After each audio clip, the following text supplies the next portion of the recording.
Dame de beber, temas de espiritualidad por el padre José María Iraburu.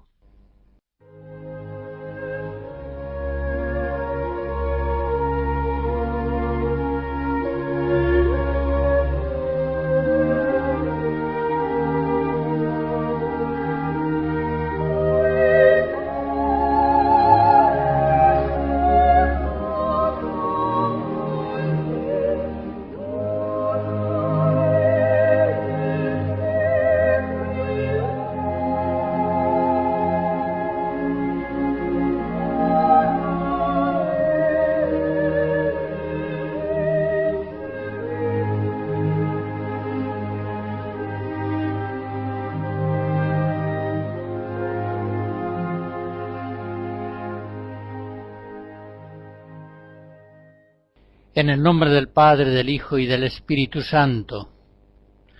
En la anterior conferencia contemplamos la humanidad sagrada de Jesucristo. En esta voy a hablar de su condición divina y de otros aspectos del misterio personal de Jesucristo, el Verbo encarnado. Comienzo pidiendo la ayuda de Dios, Padre, Hijo y Espíritu Santo. Danos tu luz y tu verdad sobre nuestro Señor Jesucristo, y pidiendo la ayuda de la Virgen, muéstranos a Jesús, fruto bendito de tu vientre.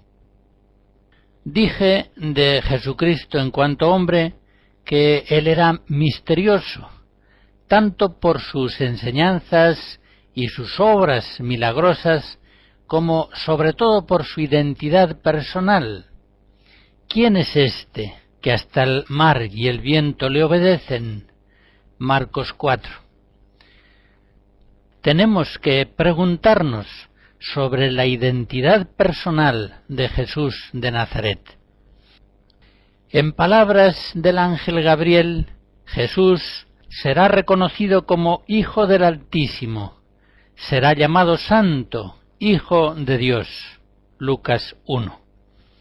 Y en palabras de Simón Pedro, nuestro Señor Jesucristo es el Mesías, el Hijo del Dios viviente. Mateo 16. Podemos preguntarnos qué quieren decir los apóstoles cuando afirman que Jesús es el Hijo de Dios.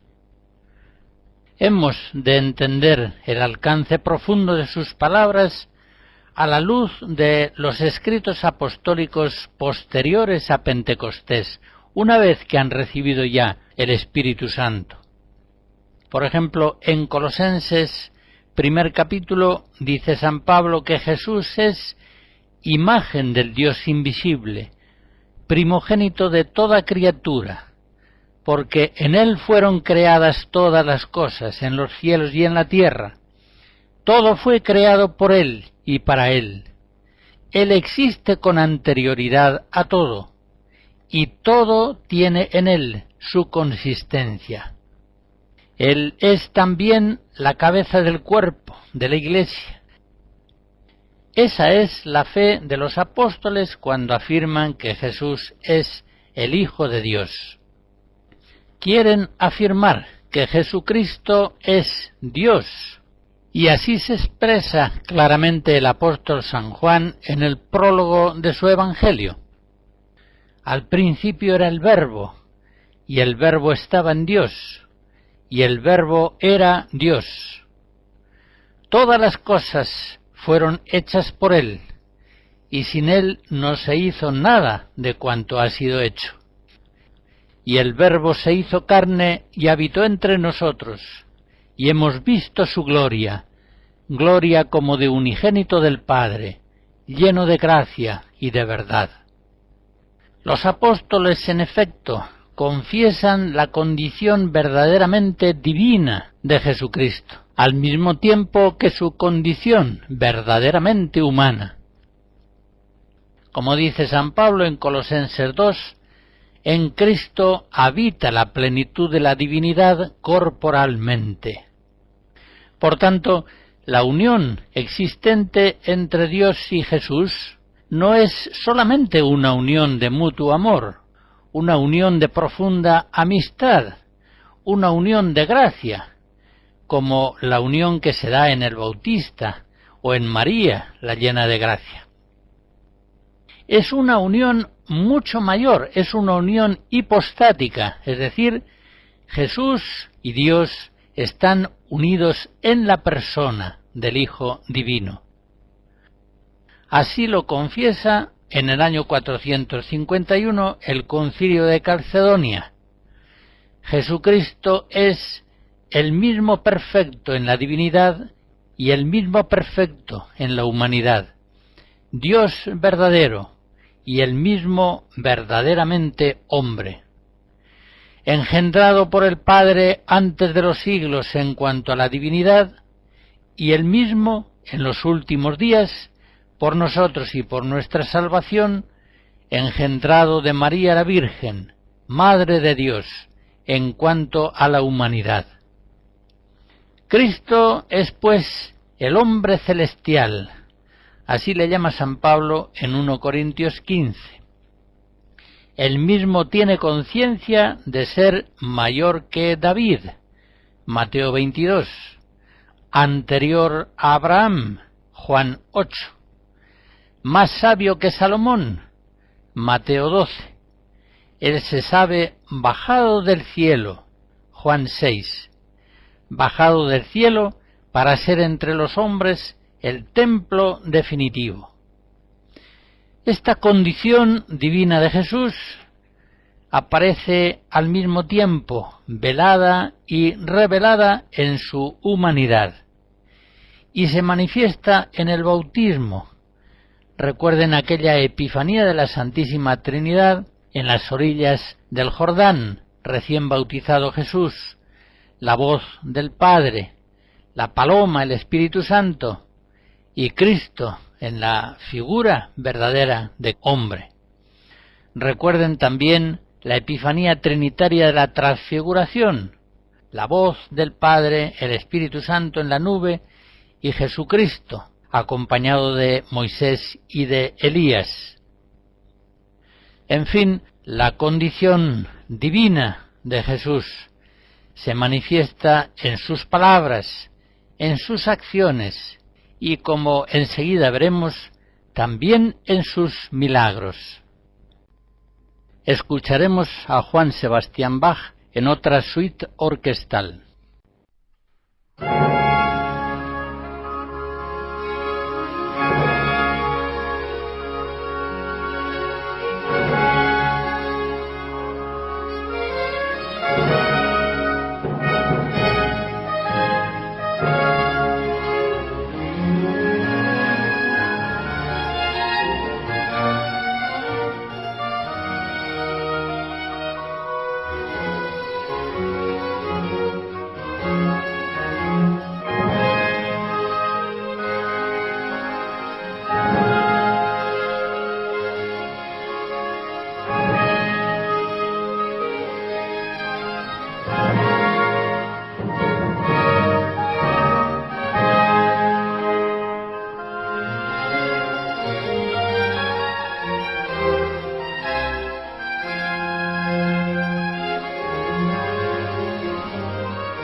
La Iglesia confiesa que Jesucristo es Dios verdadero y hombre verdadero. Y Jesucristo es Dios precisamente como Hijo. Él es el Hijo de Dios Padre. Toda su fisonomía es netamente filial. Pensemos en la analogía de la filiación humana. En esta tierra un hijo recibe vida de su padre, recibe una vida semejante a la de su padre, de la misma naturaleza. E incluso el hijo suele asemejarse al padre en ciertos rasgos peculiares, lo mismo sean psíquicos que somáticos. Y al paso de los años, lo normal es que el hijo se vaya diferenciando en sus rasgos personales de su padre y se vaya emancipando de él, hasta llegar a tener una vida independiente. Incluso no será raro que llegue un momento en que el padre anciano pase a depender de su hijo. Pues bien, ya se comprende que esta analogía de la filiación humana resulta muy pobre para expresar la plenitud de filiación del unigénito divino respecto de su Padre. Esta filiación divina es infinitamente más profunda, más real, más perfecta. Jesucristo, el Hijo, recibe una vida que no sólo es semejante, sino idéntica a la del Padre. Y Él no solamente se parece, sino que es idéntico al Padre. Quien me ve a mí, ve al Padre. El Padre y yo somos una sola cosa. Por otra parte, si la generación humana se realiza en un momento y la vida del hijo nacido ya no depende del padre, que incluso puede morirse sin que por eso muera el hijo, muy distinta es la generación eterna del Hijo de Dios. El Hijo divino es eternamente engendrado por el Padre, recibe siempre todo del Padre. Y esa dependencia filial, con todo el amor mutuo que implica, no va disminuyendo en modo alguno, sino que se mantiene perenne y perfecta. Jesucristo, como palabra del Padre Celestial, depende de Él totalmente. Es el Padre quien eternamente pronuncia su palabra, y en la plenitud de los tiempos pronuncia la palabra en la encarnación. Y ahora el Hijo, en el pensamiento, en la enseñanza, en la acción, vive en permanente dependencia filial respecto al Padre. Él no enseña sino aquello que oye al Padre. Él no hace sino aquello que el Padre le va dando a hacer. Él no tiene una voluntad propia, sino que hace siempre en todo la voluntad de su Padre que le envió al mundo. Él es, pues, la manifestación suprema de Dios para los hombres. San Pablo en Tito 3, refiriéndose a la encarnación del Verbo, a Jesucristo, dice: cuando se manifestó la bondad y el amor de Dios hacia los hombres. Efectivamente, Jesucristo es la epifanía de Dios, que es amor, la epifanía del amor de Dios para los hombres. Y nosotros, cristianos actuales, debemos recuperar aquel asombro gozoso de los primeros cristianos ante el misterio de la encarnación. El misterio fuente de todos los misterios que contempla la fe cristiana es el misterio de la encarnación del Verbo. En el credo de los apóstoles vemos cómo la contemplación del misterio de Cristo ocupa sin duda alguna el lugar central del símbolo de la fe.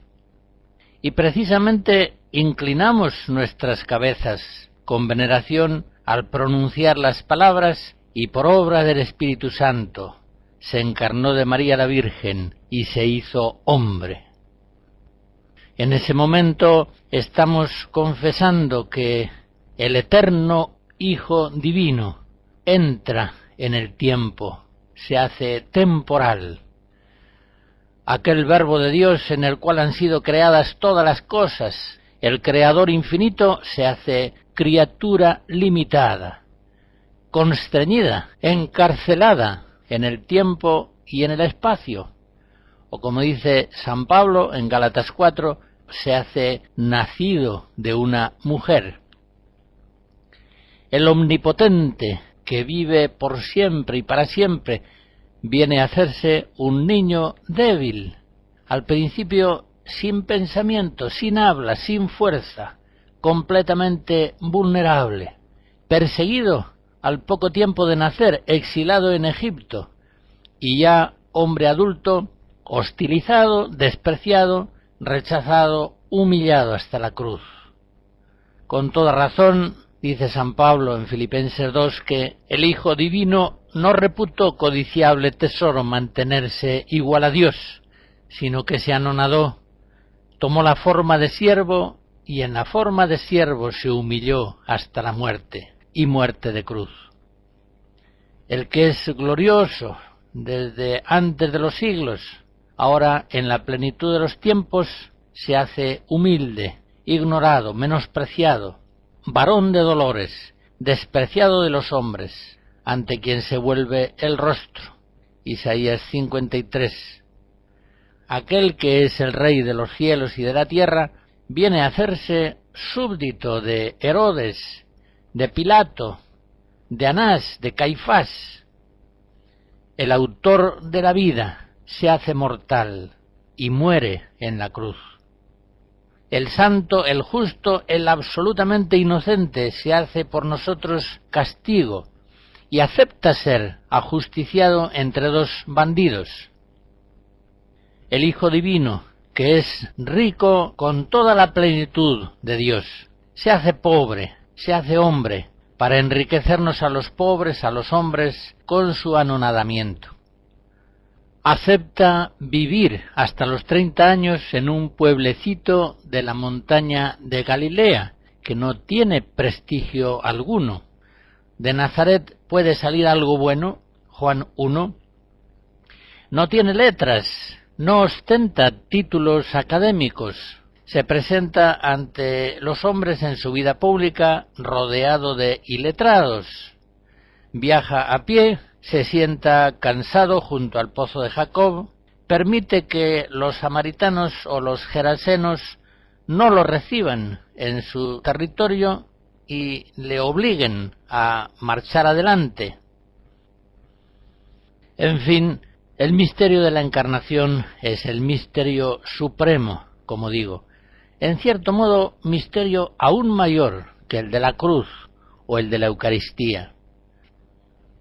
Pidamos al Espíritu Santo, el glorificador del Hijo, que acreciente en nosotros el conocimiento sobrenatural del misterio de Cristo. No pocos, al principio de la Iglesia, tuvieron dificultad en creer en la realidad de la humanidad de Jesucristo. Las más antiguas herejías sobre Cristo no negaban su divinidad, negaban su humanidad o la ponían en duda, considerándola solamente aparente. Docetas, gnósticos, maniqueos consideraban absurdo pensar que realmente pueda Dios hacerse hombre, pueda aquel que es espíritu hacerse carne.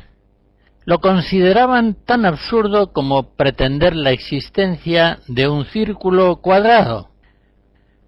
Por tanto, pensaban ellos, la encarnación solamente puede ser aparente. Por el contrario, la fe católica nos asegura que el Verbo eterno divino asume realmente una naturaleza humana, un cuerpo, un alma, un entendimiento y una voluntad, unos sentimientos, una condición limitada y mortal.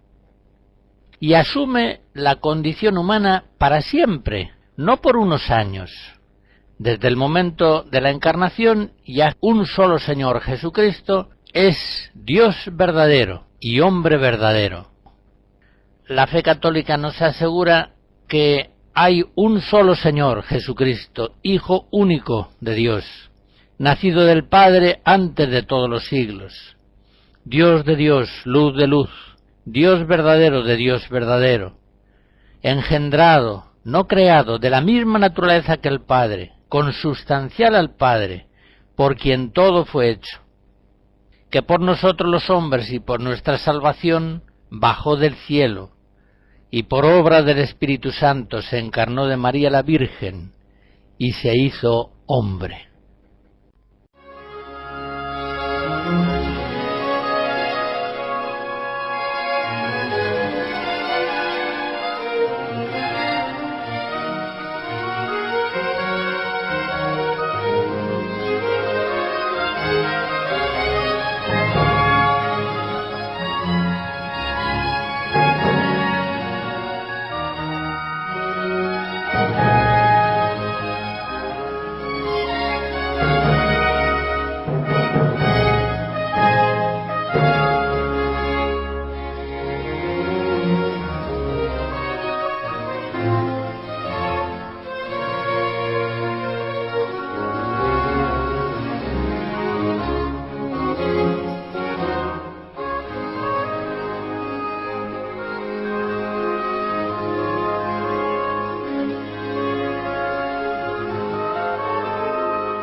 En Lucas 24, los discípulos de Emaús dicen que Jesús Nazareno fue varón profeta, poderoso en obras y palabras ante Dios y ante todo el pueblo. Y en Hechos 2 dice también San Lucas que Jesús acompañaba sus palabras con numerosos milagros, prodigios y signos. Fue Jesús efectivamente un varón fortalecido por Dios, con obras poderosísimas, con milagros prodigiosos y muy numerosos. En Juan 20 dice el evangelista que muchas otras señales hizo Jesús en presencia de los discípulos que no están escritas en este libro. Y en el capítulo 21 termina su evangelio diciendo que muchas otras cosas hizo Jesús, que si se escribiesen una por una, creo que este mundo no podría contener los libros. Profeta de Dios entre los hombres, poderoso en obras milagrosas. Fíjense, por ejemplo, en este dato. En el Evangelio de San Marcos, de 666 versículos, 209, es decir, un 31%, se refieren a milagros. Y todavía esta proporción aumenta si nos fijáramos solamente en los 10 primeros capítulos, antes de la pasión del Señor. De 425 versículos, 209, 47%, es decir, prácticamente la mitad se refieren a milagros. Los evangelios, pues, de hecho, están compuestos básicamente por una conjunción de enseñanzas de Jesús y de milagros suyos, poderoso en obras y en palabras. Y muchas veces entre las obras prodigiosas y las palabras de Jesús hay una relación inseparable, de tal modo que las palabras iluminan el sentido de la obra y la obra acredita la veracidad de las palabras. En este sentido, si eliminamos del Evangelio los milagros o si los reducimos a meros recursos literarios sin una base histórica objetiva real, puestos para transmitir una enseñanza, causamos en el Evangelio unos destrozos irreparables.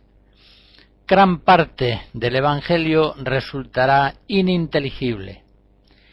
Y muchas palabras de Cristo vendrán a hacerse increíbles porque ya no están garantizadas por el milagro que las acompaña. Jesucristo es poderoso en obras, pero es más poderoso todavía en palabras. Él es contemplado en el Apocalipsis como el testigo fidedigno y veraz. Capítulo 1, capítulo 3. El testigo, es decir, el mártir fidedigno y veraz. Y él es plenamente consciente de esta vocación. Yo he nacido para esto, y para esto he venido al mundo, para dar testimonio de la verdad. Juan 18. Ahora bien, dar en el mundo testimonio de la verdad es extremadamente peligroso. Si el mundo entero yace bajo el poder del maligno, que es el padre de la mentira, 1 Juan 5, nada será tan peligroso en el mundo como afirmar la verdad, sobre todo si se afirma esa verdad en el nombre de Dios, es decir, con infinita autoridad. Sabemos por Isaías 55 que los pensamientos y los caminos de Dios distan tanto de los pensamientos y caminos de los hombres como el cielo de la tierra. Por tanto, aquel que, hablando en el nombre de Dios, transmita a los hombres los pensamientos y caminos divinos, será tenido por loco, sufrirá necesariamente persecución. Todos los profetas de Dios sufrieron persecución y muerte. Y también Jesucristo, la plenitud de la palabra divina, el Verbo encarnado. Cristo muere por dar en Israel el testimonio pleno de la verdad de Dios. Si él hubiera suavizado mucho su afirmación de la verdad y su negación del error, si él hubiera propuesto la verdad muy gradualmente, poquito a poco, cautelosamente, si no hubiera predicado la verdad con tanta fuerza como lo hizo a los sacerdotes, diciéndoles que habían hecho de la casa de Dios una cueva de ladrones, si él no hubiera predicado la verdad a los escribas y fariseos de una manera tan fuerte y clara, raza de víboras, sepulcros blanqueados, no entráis en el reino ni dejáis entrar en él. Si él hubiera hablado a los ricos con unas palabras más suaves y más cómplices, a un camello le es más fácil pasar por el ojo de una aguja que a vosotros entrar en el reino. Si Cristo no hubiera hablado con tanta fuerza a los sacerdotes, a los escribas y fariseos, a los ricos y nobles, no hubiera sido expulsado violentamente del mundo en la cruz. Y de eso Cristo era perfectamente consciente. Sin embargo, él ama tanto a los hombres que les dice la verdad abiertamente, con toda claridad y firmeza, sabiendo que solamente la verdad puede hacerles libres. Jesús dice a los hombres la verdad que para él va a ser muerte y para los hombres va a ser vida. Esa es su misión. Como acabamos de oírlo, yo he venido al mundo para dar testimonio de la verdad. A Cristo no lo matan por calmar tempestades, curar leprosos o resucitar muertos. A Cristo lo matan por afirmar la verdad y por negar los errores que le son contrarios. La Sagrada Escritura emplea a veces el término parresía para designar la confianza valiente, audaz, con que los enviados por Dios dan entre los hombres testimonio valiente de las verdades divinas, aun arriesgando a veces su prestigio o incluso su vida. En la versión que hicieron al griego los 70 de las antiguas escrituras, el término parresía se emplea raramente. 12 veces aparece el sustantivo y 6 el verbo. En cambio, cuando se llega a los evangelios en la plenitud de los tiempos, cuando la revelación de la palabra divina alcanza su máxima luminosidad, y consiguientemente, cuando el enfrentamiento entre la luz divina y la tiniebla mundana viene en Cristo a hacerse máximo, esa palabra, parresía, tendrá mucho más uso. Y así en el Nuevo Testamento parresía aparece 31 veces en sustantivo y 9 veces en forma verbal.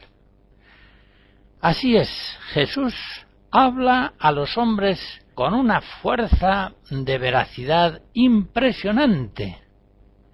No nada y guarda la ropa. Habla a los hombres con absoluta libertad, sin temor alguno, con una fuerza irresistible. No trata de guardar su propia vida. Hasta sus enemigos reconocen esta veracidad audaz de Jesús.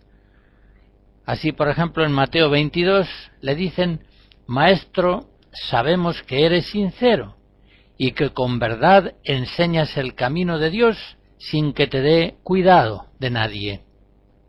Él habla en el nombre de Dios, públicamente, sin temor a nadie, libremente, sin ambigüedades.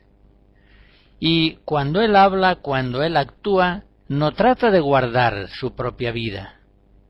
Solamente la protege cuando sabe que no ha llegado su hora todavía, como cuando quieren matarle en Nazaret y Él lo impide. Es evidente que, hablando y actuando, Jesús se entrega a la muerte. Sí, Jesús es un profeta poderoso en palabras. No solamente tiene valor y fuerza para manifestar la verdad de Dios en su predicación, sino que también tiene fuerza y valor para rechazar los errores que son contrarios a la verdad divina. Y tengamos en cuenta que esta condenación de los errores puede ser aún más peligrosa que la afirmación de la verdad.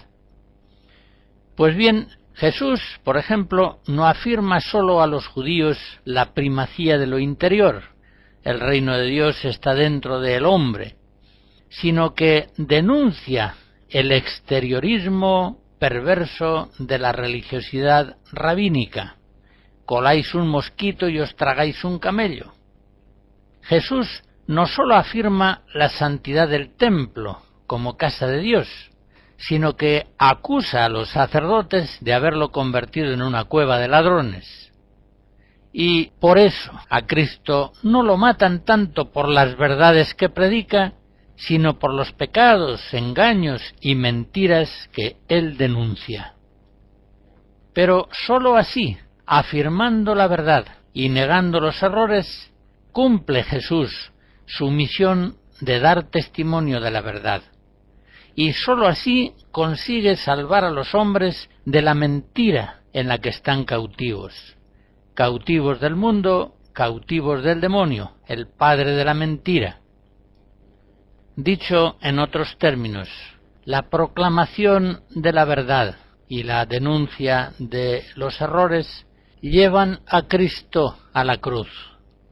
Por tanto, de la cruz, de la aceptación de la cruz, le viene a Cristo la fuerza para ser testigo fiel de la verdad divina entre los hombres.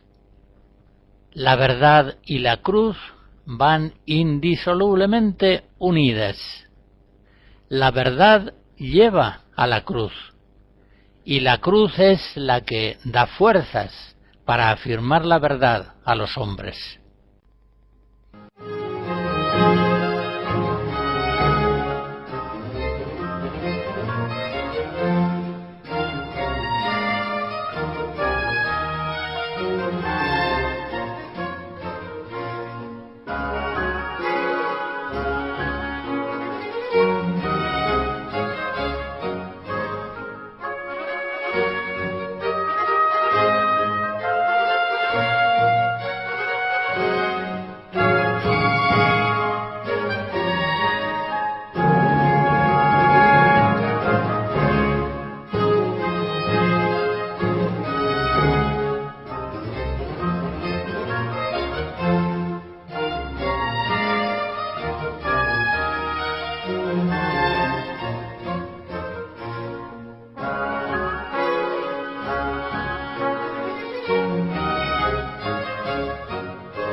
La cruz es al mismo tiempo la suprema epifanía de Dios, que es amor, y la suprema epifanía del mismo Cristo. Conocemos a Cristo en la medida en que conocemos a Cristo crucificado. Por eso no es raro que la predicación de los apóstoles se centre tanto en la cruz de Cristo. Como dice San Pablo, nunca entre vosotros me precié de saber cosa alguna, sino a Jesucristo y a este crucificado. 1 Corintios 2. Y sin embargo la cruz de Jesús es un gran misterio. Es, como dice San Pablo en esa misma carta en el capítulo 1, escándalo para los judíos, locura para los gentiles, pero es fuerza y sabiduría de Dios para los llamados, sean judíos o sean griegos. La cruz, la doctrina de la cruz de Cristo, es un gran misterio. Una persona divina llega a morir de verdad. Parece imposible, parece inconcebible, pero es la verdad. El Hijo Divino, encarnado, experimentó la suprema humillación de la muerte y de la cruz. En esa muerte ignominiosa, los judíos incrédulos vieron solamente la prueba de que no era el Hijo de Dios. Mateo 27. Pero en cambio otros, como el centurión, precisamente por la cruz llegaron a la fe. Verdaderamente este hombre era Hijo de Dios. Marcos 15. La cruz es gran misterio. El Padre decide en su gobierno providente la muerte de su Hijo amado. En 1 Juan 4 leemos: el Padre nos amó y envió a su Hijo como víctima expiatoria de nuestros pecados. Y en Romanos 8, no perdonó a su propio Hijo, sino que le entregó por todos nosotros. Gran misterio. ¿Cómo es posible que la suma abominación de la cruz sucediera según los designios de la presciencia de Dios? Hechos 2. Y sin embargo ha sido así, como Dios Padre ha dado cumplimiento a lo que había anunciado por boca de todos los profetas, que su Mesías iba a padecer. Hechos 3. La cruz, sin duda, fue para Cristo mandato del Padre, y su obediencia hasta la muerte, Filipenses 2, fue ciertamente una obediencia filial, prestada al Padre. Gran misterio, el misterio de la cruz. La obra más santa de Dios confluye con la obra más criminal de los hombres. En aquella hora de las tinieblas, los hombres matamos al autor de la vida, como dice San Pedro, Hechos 3, y precisamente de esa muerte nos viene a todos la salvación y la vida eterna. Gran misterio, el misterio de la cruz. La muerte de Cristo en la cruz es salvación para todos los hombres. ¿Cómo explicar esa causalidad salvífica universal de la muerte de Jesucristo? La revelación nos da las claves de tan inmenso y misterioso enigma. La cruz de Cristo es expiación sobreabundante por los pecados del mundo. Como dice Isaías en el capítulo 53, el castigo salvador pesó sobre él, y en sus llagas hemos sido curados. La cruz de Cristo es reconciliación de los hombres con Dios. El apóstol en 2 Corintios 5 nos dice que Dios estaba en Cristo reconciliando al mundo consigo y no imputándole sus delitos. La cruz de Cristo ha sido nuestro rescate, nuestra redención, al precio de la sangre de Cristo. Hemos sido comprados y rescatados de la cautividad del pecado, del demonio y de la muerte. 1 Corintios 6, 1 Pedro 1. Jesús, dice el apóstol, se entregó por nosotros para rescatarnos de toda iniquidad y purificar para sí un pueblo que fuese suyo, fervoroso en las buenas obras. Tito 2. La cruz de Cristo es un sacrificio, una ofrenda cultual de infinito valor santificante, y al mismo tiempo es la declaración de amor suprema que Él nos hace. Cristo, dice San Pablo, nos amó y se entregó a sí mismo por nosotros, como ofrenda y víctima a Dios. Éfesos 5. Cuando contemplamos el misterio de la cruz, vemos ante todo un signo doloroso. Vemos clavos, sangre, sufrimiento, abandono, humillación extrema, muerte. Y hemos de preguntarnos qué nos significa Dios con la suma elocuencia de la cruz. ¿Cuál es la realidad que en ese signo de la cruz se nos ha de revelar? A esa pregunta fundamental respondemos con las mismas enseñanzas que nos son reveladas en las Sagradas Escrituras.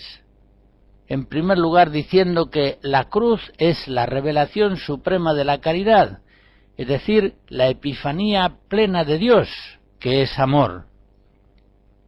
Muchas cosas pueden revelar el amor, la palabra, el gesto, la ayuda, el don, pero el signo más elocuente, el signo más fidedigno e inequívoco del amor es el dolor. Mostrarse capaz de sufrimiento, capaz de dolor extremo en bien del amado, esa es la muestra suprema del amor. Pues bien, aquel que quiera conocer a Dios, que mire a Cristo crucificado.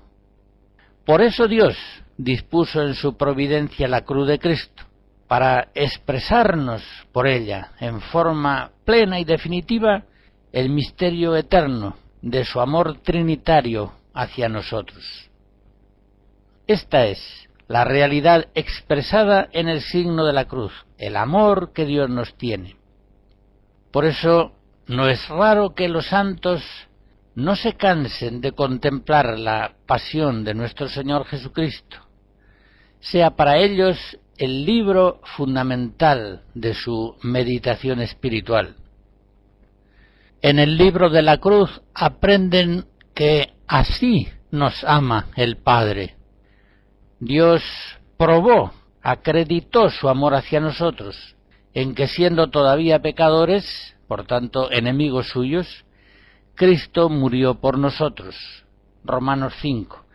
Mirando al crucificado, no podemos ya dudar nunca del amor que Dios nos tiene, sea cual fuere su providencia sobre nosotros, sea cual fuere nuestra situación espiritual. El Padre nos ha amado hasta entregar a su Hijo para nuestra salvación. Pero el libro de la cruz nos enseña también: así Cristo ama al Padre, hasta llevar su obediencia al extremo de la muerte y muerte de cruz. Cristo obedece hasta el extremo a su Padre porque le ama extremadamente.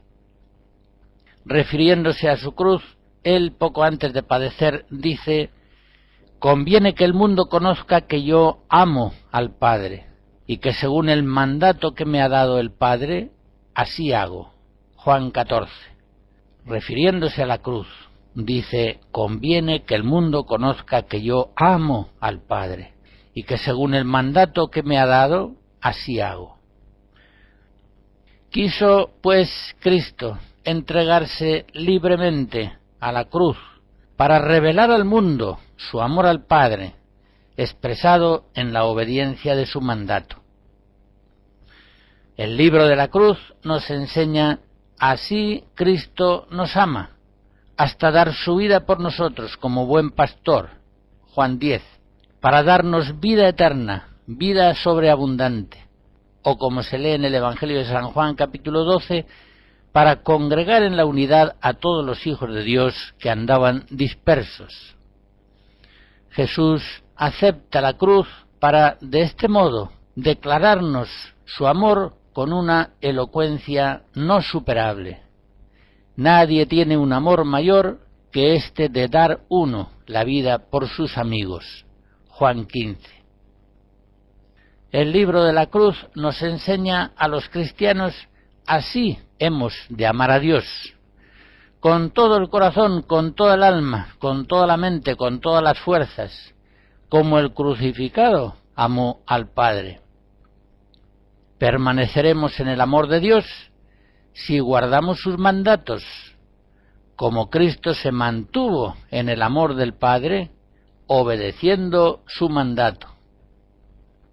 El libro de la cruz nos enseña también a los cristianos, así hemos de amar a los hombres, como Cristo nos amó. Aquel que quiera aprender el arte de amar al prójimo y quiera ponerlo en práctica, que contemple la cruz y que tome esa cruz cada día para entregar así su vida por sus hermanos. Solo si abrazamos la cruz, o mejor aún, solo si nos abrazamos a Cristo crucificado, podemos tener hacia nuestros hermanos un amor abnegado, sincero, fuerte, inquebrantable.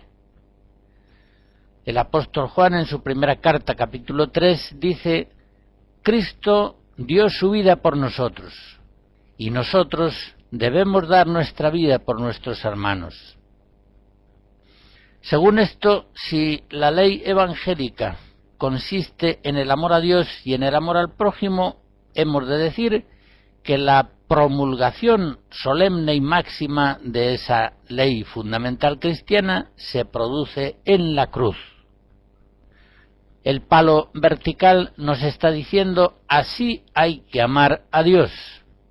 El palo horizontal nos está diciendo así hay que amar a los hermanos.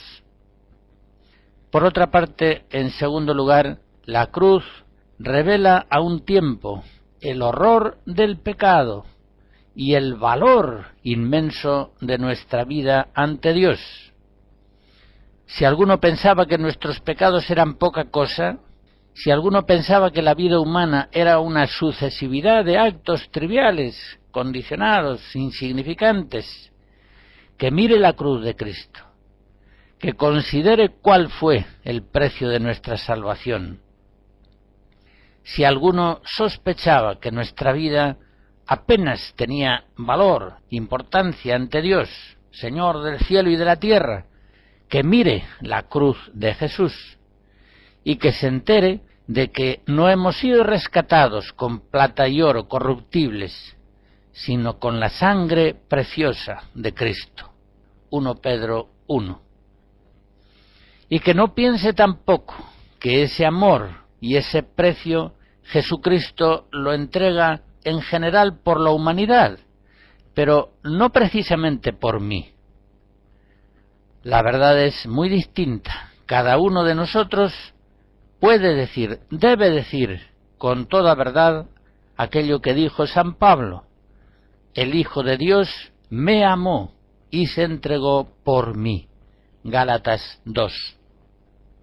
Por eso, en tercer lugar, hemos de decir que la cruz es el sello que garantiza la verdadera espiritualidad cristiana. Si alguno quiere ser discípulo de Jesucristo, tiene que tomar la cruz cada día y seguirle. Lucas 14.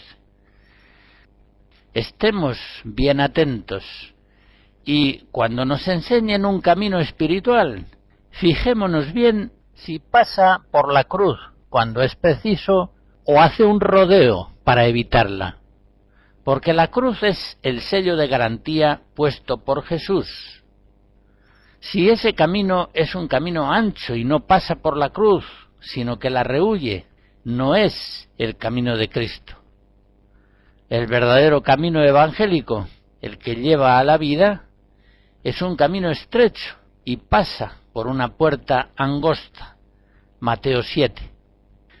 Quien enseñara, por ejemplo, una espiritualidad sacerdotal que no pusiera en la cruz la clave de la abnegación que hace posible el amor pastoral diario del sacerdote, está dando una enseñanza falsa.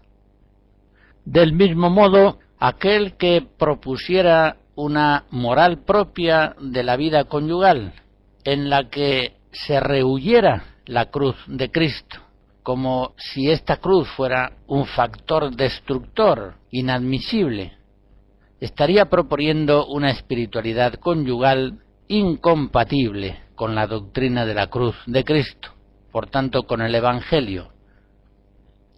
No olvidemos pues nunca esta norma. La cruz es el sello que garantiza toda espiritualidad cristiana verdadera.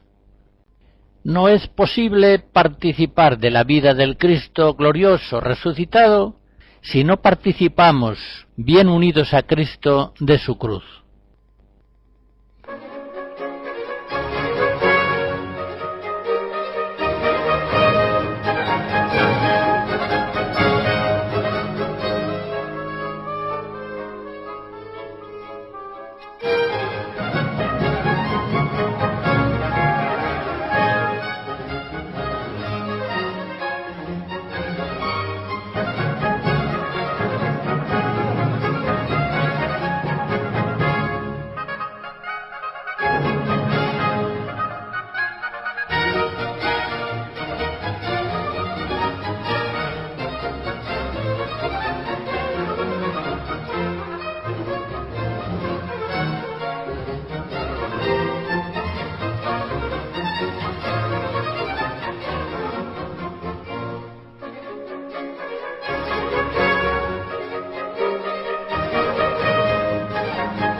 La bendición de Dios Todopoderoso, Padre, Hijo y Espíritu Santo, descienda sobre ustedes y les guarde siempre. Amén.